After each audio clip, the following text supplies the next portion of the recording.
Hi, Vicky. Hi, Shane. What's the most public thing you've ever done, or I guess put out into the world besides this podcast, of course?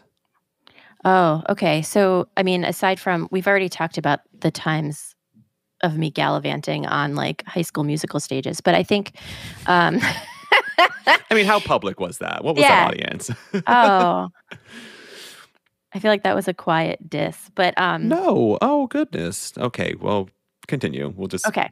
until I So, until I ruin this more. so there was a time. This feels pretty public, but maybe it's still like a closed universe. But there was a time when I first moved to DC where I ran a meetup group.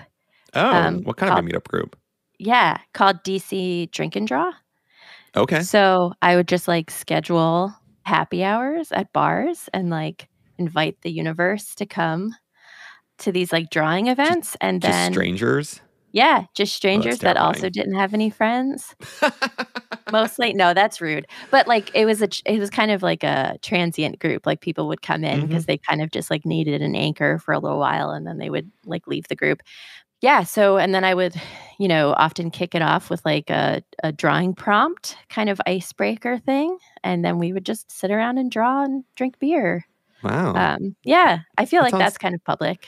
I mean, sure, yeah. That's putting yourself out there in a way that I am frankly very uncomfortable with. I feel like I don't know how to. I describe myself as an introverted extrovert or like one of those weird Yeah, things. yeah, yeah. I really enjoy being in public spaces and being around a lot of people, but not necessarily interacting with strangers. But Mm, besides this, like the podcast, people can yeah. see my hand motions. I'm part of a storytelling organization called the Story Collider that you're familiar Right. with. Yeah. And so not on like also a podcast, not kind of crossing things here. But I don't do that part of it, but we do live shows where Yeah. myself and my co-host, we get on stage and we are MCs for the evening while other people tell really funny and heartfelt and really deliberate and really like passionate stories about science. And then the two of us get up on stage and just be idiots, essentially. Just goof off. Our whole thing is just to prime the audience to make the storytellers feel better. And in some ways to show the audience what bad stage presence is in preparation for good stage No. presence. So yeah, and we like, I do that a lot. And I've never necessarily been like a performer or a showman or anything like that. Yeah. I guess I've kind of had to sing in me. But if you would have told me before I started doing this, I mean, it's been a while now, but like, Shane, every few months or every couple months, you're going to get up on stage in front of, A lot of I don't know, people. 50 to 100 strangers and just tell really silly, sometimes really personal stories about yourself. Mhm. And people are going to not hate it, would not have believed you.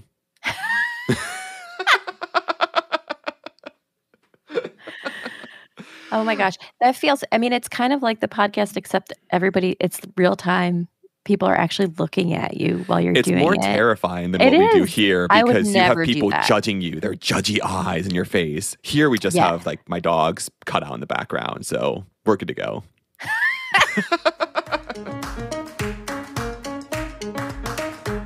Science is fascinating, but don't just take my word for it. Join us as we hear stories from scientists for everyone. I'm Shane Hanlon, And I'm Vicky Thompson. and this is Third Pod from the Sun. Well, Vicky, we are talking publicness. I think that's a word, or actually openness today, because today's interview is about open science. And if folks are thinking, we've heard about this before, there's going to be a lot of that in the coming year, because this year is the year of open science via NASA. So this episode will be a really good primer for that. Okay, so open science. Every time I think about open science, I think, what is open science? Yeah, and I was realizing, actually ran through this on a previous episode, but our interviewee actually, who works at NASA in a really fascinating role, had a much better explanation for it than I could honestly ever provide. So I'll actually let her explain. Our interviewer was Jason Rodriguez. Yeah, so my name is Cynthia Hall, and I am with NASA's Transform to Open Science program. And my role there is I serve as the community coordinator, which is kind of like a community engagement manager.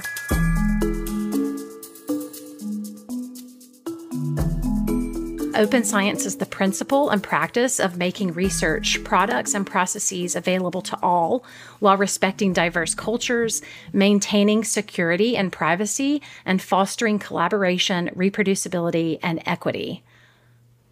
The White House, 11 federal agencies, including NASA, and 88 academic institutions just recently came together and said 2023 was going to be a year of open science. So as the community coordinator, it's my responsibility to engage with communities, both internal and external to NASA. Open science, we feel, is the future of science. And so many organizations are interested in collaborating with NASA on initiatives, whether that be developing resources, co-hosting events, or really just advocating for open science. I meet with these organizations describing TOPS and NASA's open science mission across the Science Mission Directorate. I listen to the community, probably more importantly, about their efforts and challenges and needs. And then we discuss how we can potentially collaborate. I am also responsible for all of the outreach for TOPS, which includes working with professional societies to determine how best we can promote open science at their large scientific conferences. I think science is very, it's not as diverse as it should be. I'll just say that. And it's not very inclusive sometimes. And so when I started learning about open science and NASA had this new initiative, it's very exciting to think about how we can have more voices at the table and how we can listen to different perspectives and make science more collaborative and more equitable for all. Working in this field now, it's very exciting and rewarding. And, I'm very excited about what the potential is for the future with open science. That's lovely. So if you think back on it, what initially drew you to the sciences? What kind of gave you that pull or push into it? I love this question because I have always been interested in science since I was young.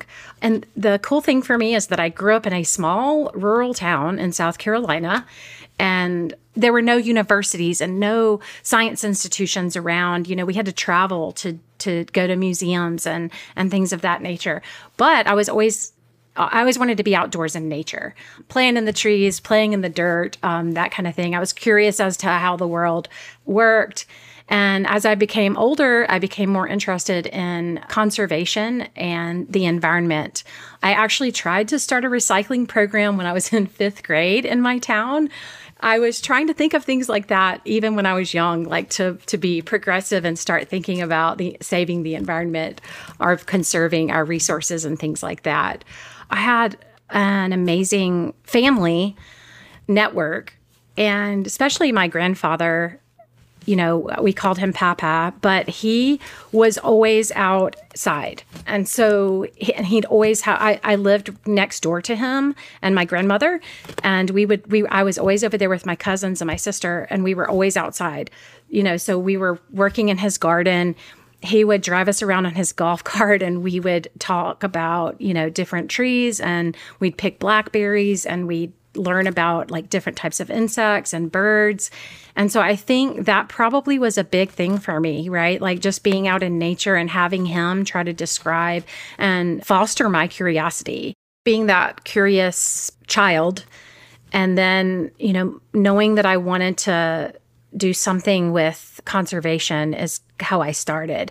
I wanted to save the whales and work with dolphins and that kind of thing. And I ended up taking a geology course and fell in love with geology and being outdoors and working outdoors. And then where I went to undergraduate school, which was the College of Charleston, there was a huge focus on environmental issues and how, and sustainability.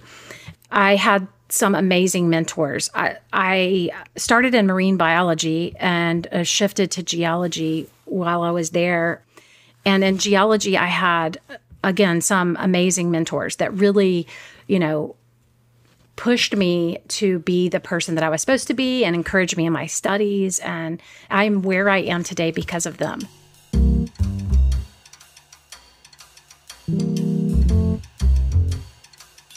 Have you ever had any great mentors that come to mind?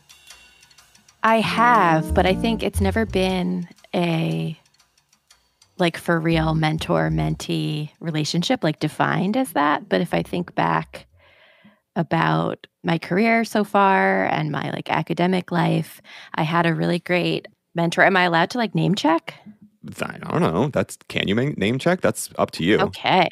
I'm going to name check. Perfect. Scott Brophy, who he was my advisor in college, but then became way more than that and sort of just set me up on the path for my career. And I could think back to so many times that he just gave me good advice and helped me work through problems or questions. And he just I don't know, he just became this really important part of my life. Yeah, I think I'm in the same boat, honestly, because when I think about formal mentors, while we were doing the tongue twister linguist exercises earlier, then I should have paid more attention. Bosses, my PI in grad school, those types of folks. I mean, they were formal, but I honestly got more, I think, from what you were saying, kind of informal folks. Some of my lab mates in grad school, a family member who kind of really helped me out on my current trajectory. So, yeah, I don't have a one person, but there were definitely a lot of folks who helped me along the way. And they're kind of pulling it back to Cynthia. She was interested in talking about how mentors kind of helped her in her career path. In any case, after I was at the end of my undergraduate career, and my mentors wanted me to apply for a NASA internship. And it was called NASA Academy.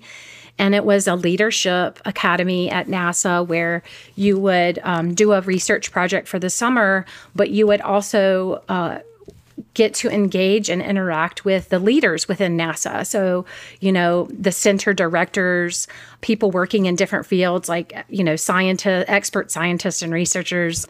And I was the first South Carolinian to get this internship. I mean, being the first South Carolinian was a huge, you're proud of yourself. And I'm very proud of that accomplishment. Within NASA Academy, there were many different research projects, and you could apply, to which ones you wanted to work on. And I was working with an older mission called the Total Ozone Mapping Spectrometer, or TOMS. And we were looking at ozone, but the researchers were doing the research. My part of that was to actually work with educators and to have them start incorporating actual data into the classroom. So it was a really neat experience and exposed me to education. And so I have a master's in my field, so in geography, remote sensing, and GIS, or geographic information systems. But I also, after, later in life, got a master's in education and science and math. And I think a lot of that had to do with this internship, right? And realizing I loved working with educators, and I loved spanning discipline. So not only, spanning the sciences, but also education or the general public, and that communication piece between. I found my niche there. That really set me up for my future. It provided me an amazing opportunity to get involved with NASA. And now here I am, still at NASA. And so, and there have been, deviations from that path throughout. But it really did set me up for a career here at NASA and in earth science. And I just am so thankful for that opportunity that I had.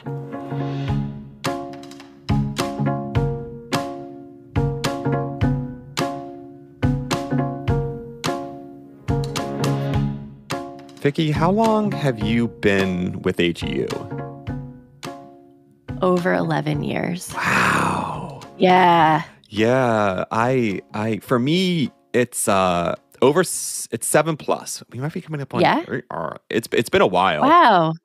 And that's far longer than I thought I would be. Not just here, but frankly anywhere. When I moved to DC, people say you do something for a few years and move on to something else. But honestly, I I like it here, and Great. I like the people, and we get to do a podcast. And so Yeah. I get that feeling that Cynthia has for her about NASA. And it sounded like being at NASA has given her some opportunities to do some things she's especially proud of. I moved back to South Carolina because family is also very important to me. And I started teaching at the College of Charleston, and some other amazing opportunities that I've had and very rewarding experiences have been taking students on like study abroad. So I've taken students to Costa Rica, India, South Africa, and then we always do a course out west, right? Western US. Many people don't think about going into geology. So then when we do take them in these field experiences, it's really rewarding to see the look on their faces when they experience something new and different. And, in those experiences, do you have any sort of funny moments or memorable stories, taking them on trips or in the field, just... Taking a bunch of students in the field is exciting, and there are always funny moments. I think that probably the most memorable is we just about 5 years ago, before I started this position at NASA, we took students, myself and another faculty member, on a hydrologic study in India. So we hiked to the headwaters of the Ganges River, the Gomukh Glacier. And, it was a challenging hike, at high elevation, high altitude, and having the students, those experience. So not necessarily funny, but the conversations that we had, because we were together, camping along our route, and just the relationships that were developed. And it was almost like building a family. So that's one that really sticks out with me, because it was the challenge makes us stronger, right? And brings us together. Oh, that's beautiful. And, is there a favorite place of yours to do science? Yeah, so my place is Zion National Park here in Utah. And, that was on my field excursion. As every geologist typically has to do some kind of field experience. And so my field experience was out west here in the United States. And I went to Zion National Park, and we did a backpacking trip over a course of a few days. And it was really transformative for me. It was life-changing. I love sedimentary geology. And so that is what, if you've never been to Zion, they're huge dune systems. And so I loved that. I loved that place for that. But then also it was transformative for me personally.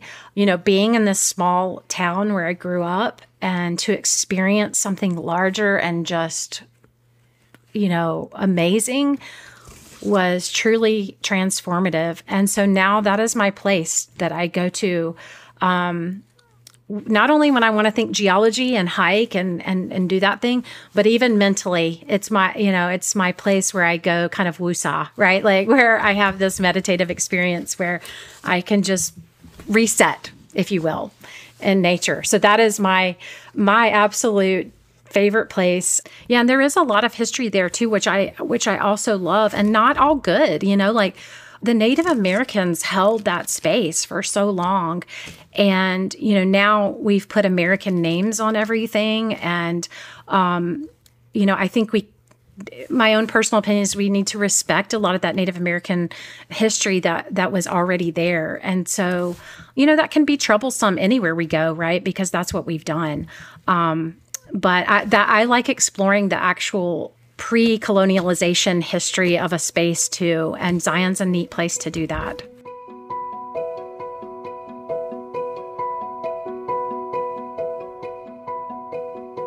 Have you been to Zion? I have, yes. Zion, I guess a couple years ago now, Oh. was a trip that I proposed to my wife at. Oh. Yeah, I mean, actually, it was at The Wave, if anyone's familiar with that, but our base camp was Zion. So, yeah, Zion holds a pretty special place in my heart. But as Cynthia isn't in the field anymore, we asked her about what she's looking forward to at NASA. So obviously I'm working with open science, and I just started this position about a year ago.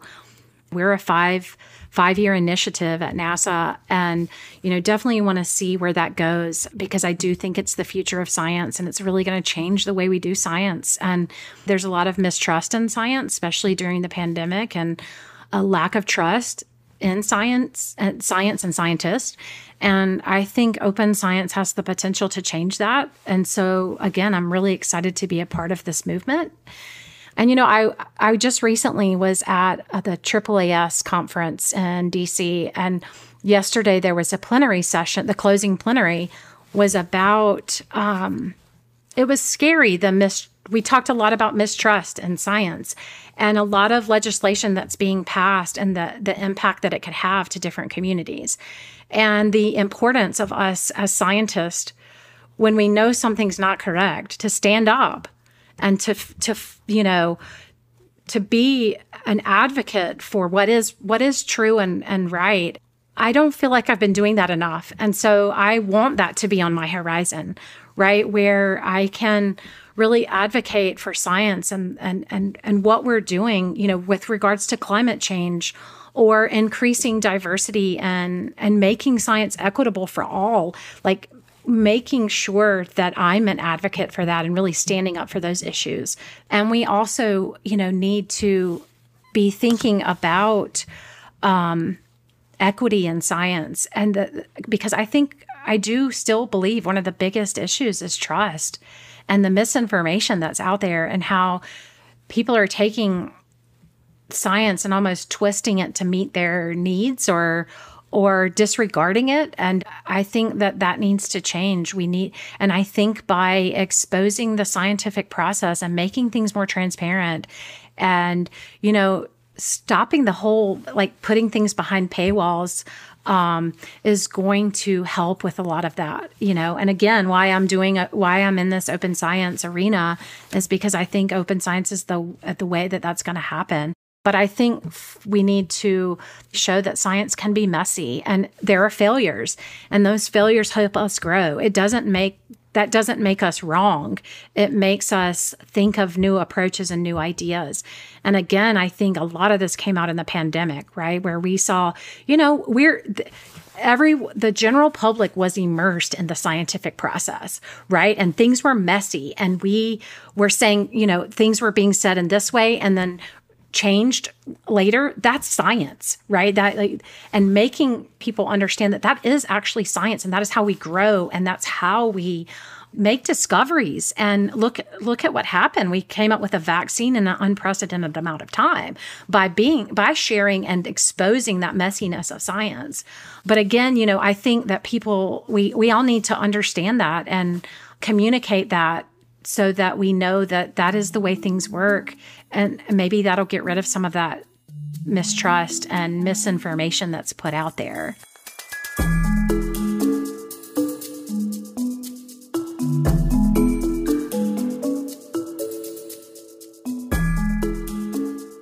Vicki, do you think that we're helping to fight misinformation with the podcast? I see the smirk on your face that no one else can see. I think we are, but I worry that if anyone were to take out the interview parts and just string our bits together, it would not be. It probably couldn't be classified as that, but which is funny, because that's exactly what I do sometimes when promoting the podcast. Is just do our silly little stories at the beginning and end. So maybe I'll be a little bit more deliberate about that in the future to make sure that nothing is misconstrued. But I do want to thank Cynthia for the good work that she does. And with that is all from Third Pod from the Sun. Special thanks to Jason Rodriguez for conducting the interview, and to NASA for sponsoring the series. This episode was produced by Zoe Swiss and me, with audio engineering from Collin Warren and artwork by Karen Romano Young. We'd love to hear your thoughts, so please rate and review us, and you can find new episodes on your favorite podcasting app or at thirdpodfromthesun.com. Thanks all, and we'll see you next week.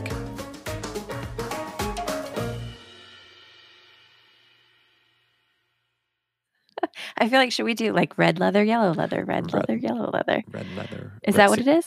Red leather, yellow leather, red leather. Yeah. Oh, you maybe. can't do it. Red leather, yellow leather, red leather, yellow. Hey, I can't do it. Oh, wow. Okay, good. Can you do it? Red leather, yellow leather, red leather, yellow leather, red leather. I mean, I have to think Sure. so hard. Red, yellow. Yeah, it's like it's So you're not even doing it. You can't do red it. leather, yeah, I can't do it. Red leather, yellow leather. I can do it once. Yeah. Muddled. Red leather, yellow leather. Leather. It's the second leather. So I used to run, I've told you this before, I used to run phone-a-thons at like a university, and I was a real nerd about it, and I would suggest, run at the beginning of some of the sessions, like tongue twisters. Okay. And I joke about my age, but I was so much older than these kids that were like generations apart, it felt like. So like some of them hadn't heard some of the like really easy, silly tongue twisters. Like she sells seashells, which is much longer than She sells seashells by the seashore. See, that one I can do. Yeah. But so I would just look up tongue twisters and like blow their minds, and we would like laugh before we started the shifts. But I never thought of red leather, yellow leather. That's just an exercise. You're such a leader, Vicky. I'm such a leader. Yeah.